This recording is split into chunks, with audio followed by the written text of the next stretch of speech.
मैं वाराणसी का रहने वाला हूं और इस बिजनेस को आज से 7 साल पहले शुरू किया था। 1.5 साल मैंने पार्ट टाइम इस बिजनेस को शुरू किया था, 1.5 से 2 साल, क्योंकि ऑलरेडी इसके पहले मैं एक बिजनेस कर रहा था, रेलवे में ठेकेदारी, प्लाटिंग का काम और एक किसान परिवार से। और ये काम मैंने अपनी लाइफ की 42 साल की उम्र तक किया। अच्छी खासी इनकम थी, मिडिल क्लास अच्छी खासी लाइफ चल रही थी, लेकिन उसके बाद भी मुझे इस इंडस्ट्री में आने के पीछे कोई ना कोई एक कारण तो रहा ही होगा। इसमें मैं बड़ा फोकस करता हूं क्योंकि मेरी एंट्री उसी कारण की वजह से हुई है। यहाँ पे आप लोगों के कितने लोगों की एंट्री जबरदस्ती कराई गई है? कितने लोगों की एंट्री जबरदस्ती कराई गई है? सभी लोग अपनी मर्जी वाले हैं? यस। सभी लोग अपनी मर्जी वाले हैं? तब तो आप सिर्फ मेरी कैटेगरी में हो। जैसे मैं टिका हूं वैसे आप भी टिकोगे, जैसे मैं इस पोजीशन पे पहुंचा हूं आप भी पहुंचोगे, क्योंकि मेरी भी एंट्री जबरदस्ती नहीं हुई, मैंने खुद से अपनी एंट्री यहाँ पे लिया था।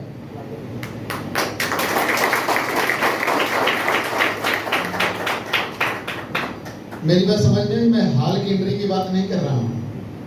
शायद कुछ लोग कंफ्यूजन होंगे कि मैं हाल में एंट्री लेने की बात कर रहा हूँ। मैं हाल की एंट्री की बात नहीं कर रहा हूँ, इस सिस्टम में एंट्री की बात कर रहा हूँ। क्योंकि अब 7 साल से मैं भी देख रहा हूँ, हम लोग जाते हैं, लोगों को समझाते हैं, मीटिंग बताते हैं, सेमिनार बताते हैं, फिर भी लोगों की समझ में नहीं आता। मुझे समझ में आ गया क्योंकि मेरे पास एक कारण था, एक वजह थी, ठोस कारण था। और उस कारण की वजह से इस इंडस्ट्री में मैंने सेल्फ एंट्री लिया था, यानी खुद मैंने इस इंडस्ट्री को चेक किया था कि मैं सही इंडस्ट्री में अपना कदम रख रहा हूं कि नहीं रख रहा हूं, सही कंपनी में कदम रख रहा हूं कि नहीं रख रहा हूं, और सही लोगों के साथ काम कर पा रहा हूं कि नहीं कर पा रहा हूं। ये 3 चीजों से मैं मोटिवेट हुआ था। क्यों ये तीनों चीजों पे गहन अध्ययन मैंने किया? क्योंकि मुझे पता था कि 42 साल के बाद मैं सेकंड करियर का चुनाव करने जा रहा था, मेरे पास समय नहीं था कि मैं बार बार अपने करियर को चेंज करता रहूं या बार बार प्लेटफॉर्म चेंज करता रहूं। इतना मेरे पास समय नहीं था क्योंकि जिम्मेदारी आ चुकी थी, पहली चीज। दूसरी चीज, समाज में एक वैल्यू थी, मार्केट में एक वैल्यू थी, वो मेरी खराब न हो जाए। इस 2 चीजों को ध्यान में रखते हुए मैंने इस इंडस्ट्री का चुनाव किया और फाइनली मुझे इस इंडस्ट्री में कदम रखने में करीब 4 से 5 महीने लग गए। 4-5 महीने के बाद इस इंडस्ट्री में मेरी शुरुआत हुई। मेरा कोई अपलाइन नहीं था। आप लोगों को तो बहुत सारे लोग समझाने जाते होंगे, मुझे समझाने में कोई नहीं आया था। मैं खुद समझ रहा था। क्यों? क्योंकि मेरे पास एक कारण था, एक वजह थी। इसी को कहते हैं दूसरी भाषा में, अगर किसी की रक्षा करना हो तो उसे रक्षा करने का तरीका सिखाया जाता है। आत्मरक्षा करने का तरीका किससे सीखा आपने? खुद। यानी कि किसी की रक्षा करने की बात आती है, सुरक्षा करने की बात आती है तो लोग सीखते हैं कैसे, लेकिन जब खुद की रक्षा करने की बात आती है, जिसे हम आत्मरक्षा कहते हैं, आत्म सुरक्षा कहते हैं, तो हम खुद अपने आप सारा काम कर लेते हैं। किससे सीखा? खुद से सीखा। उसी तरह से अगर हमारे पास खुद के कारण है, खुद के गोल है, खुद के लक्ष्य हैं, तो फिर किसी से पूछने की जरूरत नहीं पड़ती है और ना ही किसी को धक्का मारने की जरूरत पड़ती है। पानी की तरह आदमी जैसे अपने आप रास्ता ढूंढ लेता है, वही हाल मेरे साथ हो रहा था। अगर इस तरह से आपके साथ भी होगा तो फिर आप धक्का प्लेट गाड़ी कभी नहीं बनोगे। और इस तरह से मेरी एंट्री हुई और जब इस काम को मैंने शुरू किया था तो 300 से मेरा सफर शुरू हुआ था। 300 से मेरा सफर शुरू हुआ था और आज के डेट में 1,49,000 तक इस सफर को तय कर चुका हूं।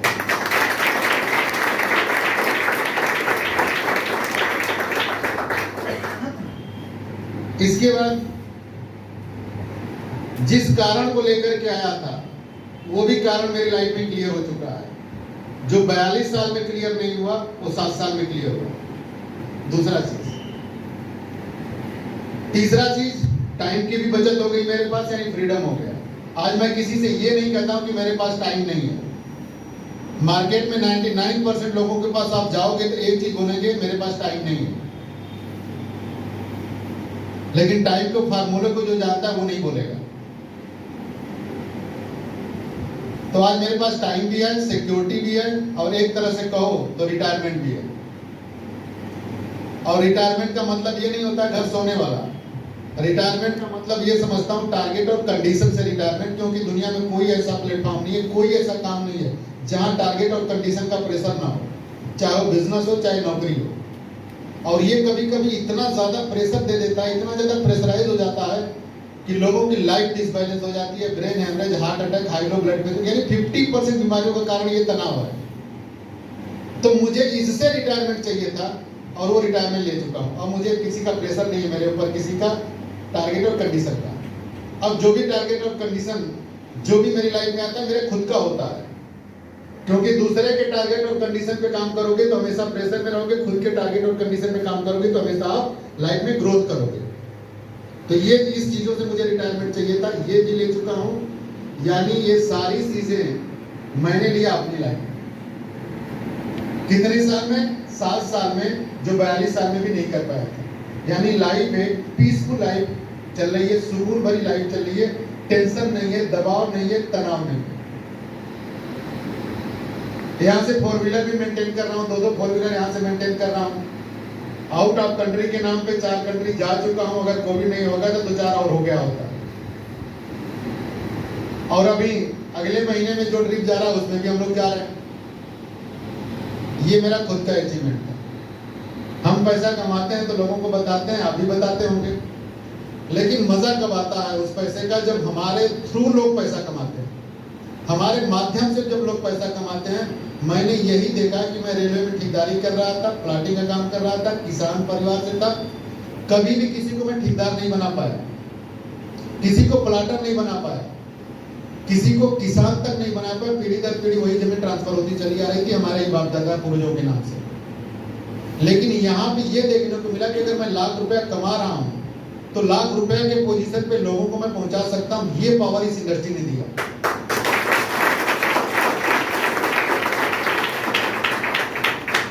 यानी कि यहाँ पे जो व्यक्ति सोशल वर्क करना चाहता है, खुद के साथ साथ अगर सोशल वर्क करना चाहता है, तो मैं बोलता हूं कि इससे ज्यादा सोशल वर्क किसी इंडस्ट्री में नहीं है, इतना बड़ा सोशल वर्क किसी इंडस्ट्री में नहीं है। यानी एक दूसरे की मदद करके अपनी लाइफ पीसफुल बना सकते हो। तो मेरी टीम में ऐसे लोग हैं जो अपनी इनकम को इनहांस नहीं कर सकते थे, वो भी आज करीब 90-95 हजार की इनकम पे हैं। यानी 25 ऐसे लोग हैं जो 5,000 से लेकर के 95,000 तक की इनकम कमा रहे हैं। उसमें से 8 लोग ऐसे हैं जो अपनी 4 व्हीलर मेंटेन कर रहे हैं, जो अपनी बाइक तक मेंटेन नहीं कर पा रहे थे। और इस बार भी मैं करीब 15 से 16 लोगों के साथ आउट ऑफ कंट्री जा रहा हूं। जो लोग इंडिया में भी घूम नहीं पाए थे वो आउट ऑफ कंट्री सफर करने जा रहे हैं। ये कंट्रीब्यूशन है और ये कहते हुए मुझे बहुत खुशी मिलती है। इसलिए यहाँ पे सारी चीजों का कॉम्बिनेशन है। अगर वाकई में अपनी लाइफ में फ्यूचर को हेल्दी बनाना चाहते हो तो ये सारी चीजों का कम्युनिकेशन या सारी चीजों का समावेश सिर्फ और सिर्फ किसी इंडस्ट्री में और किसी इंडस्ट्री में नहीं। लेकिन इस सफर को जब मैंने शुरू किया था तो ऐसा नहीं है कि ये सफर बड़ा आसान था मेरा।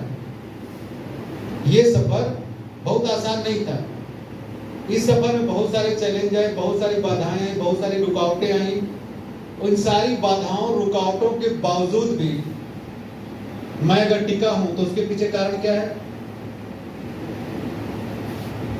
इस बाधाओं के बावजूद भी, इस रुकावटों के बावजूद भी, इतने सारे चैलेंज के बावजूद भी अगर मैं टिका हूं तो उसके पीछे कारण क्या है? उसके पीछे कारण क्या है? मेरा खुद का लक्ष्य।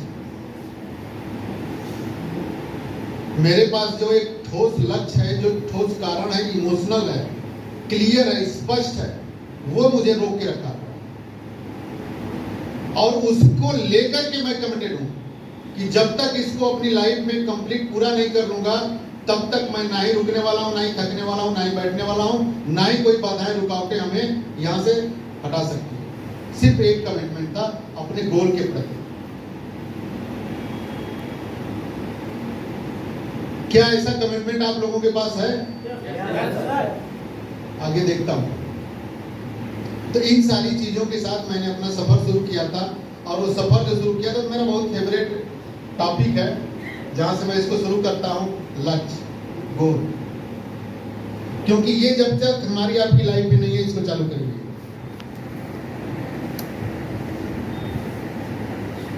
ये आप देख रहे हैं लक्ष्य।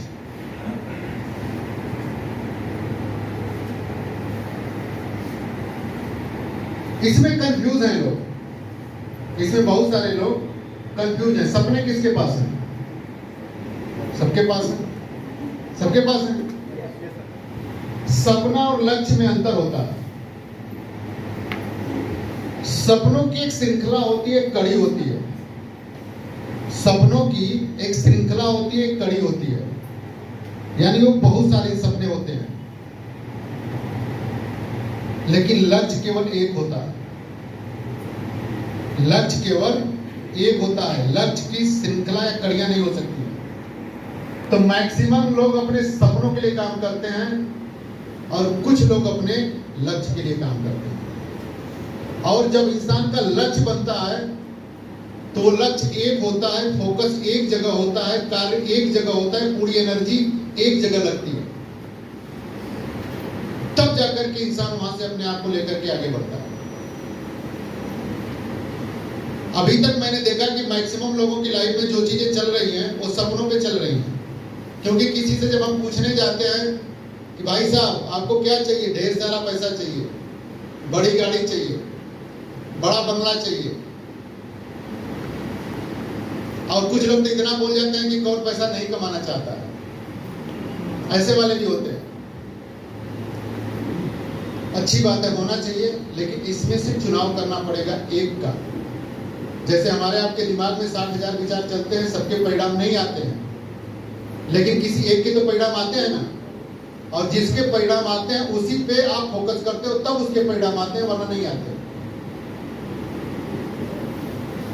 और लक्ष्य को लेकर के एक चीज क्लियर है कि इंसान के जीवन के सफर की शुरुआत ही उसके लक्ष्य से होती है।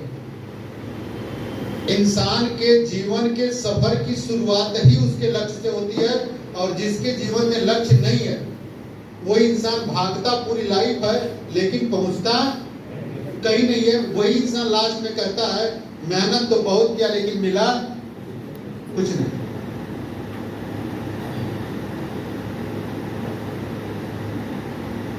ऐसा नहीं करना। एक लाइन और है, बहुत सारे एग्जांपल मैं दे सकता हूं इस पे। एक लाइन और है कि अगर लक्ष्य नहीं है तो जीवन के लहरों में आप ऐसे ही डूबते उतराते रह जाओगे, कहीं पहुंचोगे नहीं। अगर जीवन में लक्ष्य नहीं है तो आप घड़ी की पेंडुलम की तरह हो। घड़ी का पेंडुलम ऐसे चलता है ना, लेकिन पहुंचता है क्या कहीं? नहीं पहुंचता है। तो लक्ष्य के बिना जीवन के लहरों में ऐसे ही डूबते उतराते हम लोग रह जाएंगे, घड़ी की पेंडुलम बन के रह जाएंगे। और अगर आप घर से निकलते हो, और जब घर से निकलते हो तो आपको कहां जाना है, एड्रेस का पता ही नहीं है, कहां जाओगे? घर से निकल लिए, एड्रेस का पता ही नहीं है, कहां जाओगे?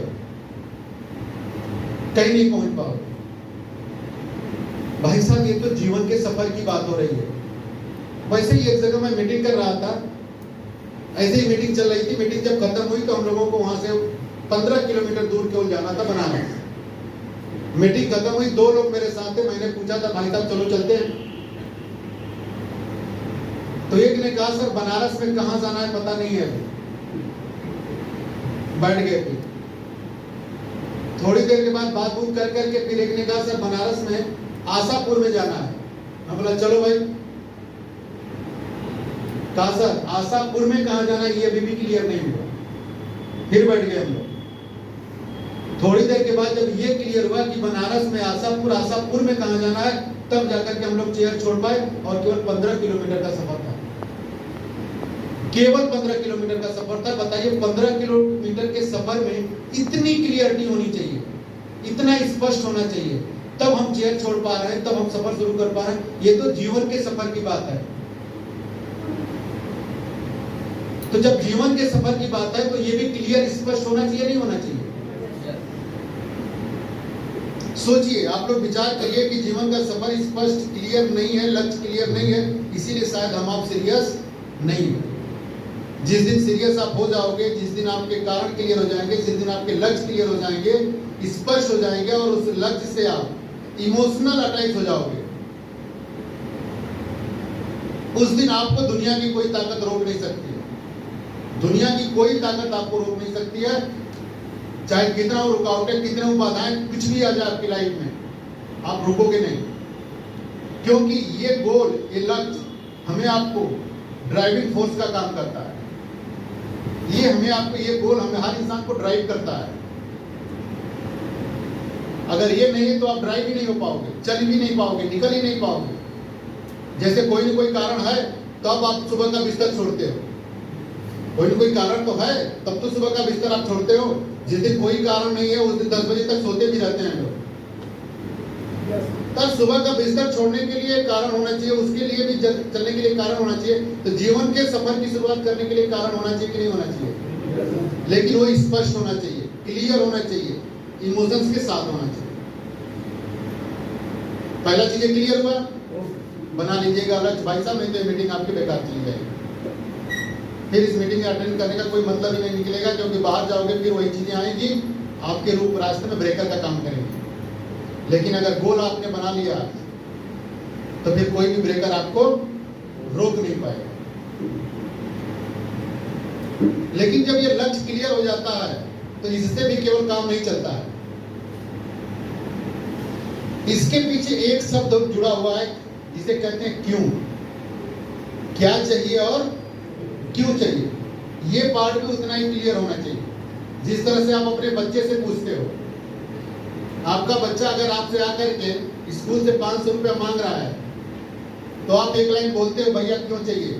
पूछते हो कि नहीं पूछते हो? अगर वो कोई कारण नहीं बताया तो क्या आप उसको दे दोगे? नहीं दे पाओगे। उसी तरह से ये हमें क्यों चाहिए ये भी हमें पता होना चाहिए, क्योंकि वो अगर क्लियर है, ये क्यों क्लियर है कि ये मुझे क्यों चाहिए, तो ये आपके गोल को ताकत देता है, एनर्जी देता है और आपके सफर को और आसान कर देता है। तो ये दो चीजों अगर पे फोकस हमारा है और ये दो चीजें अगर इंसान के पास हैं तो उसे फिर दुनिया की, मैं कहता हूं कि दुनिया की कोई ताकत रोक नहीं पाएगी, जैसे मुझे नहीं रोक पाई है।